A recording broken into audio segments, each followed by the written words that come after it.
нескольких словах о нашем поселке. Это второй по величине населенный пункт Азнакаевского муниципального района.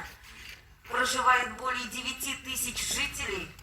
Поселок с довольно-таки развитой множеством проектов и программ, которые направлены на повышение качества жизни нашего населения. Это и программа капитальных ремонта многоквартирных домов.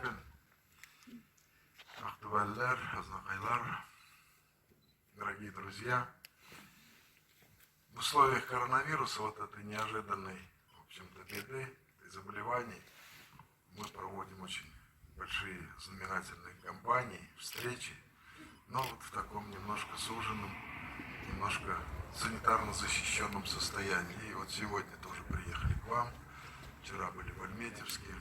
Все руководство республики сегодня вот в таком, к сожалению, формате, на свежем воздухе, на улице встречаемся с людьми.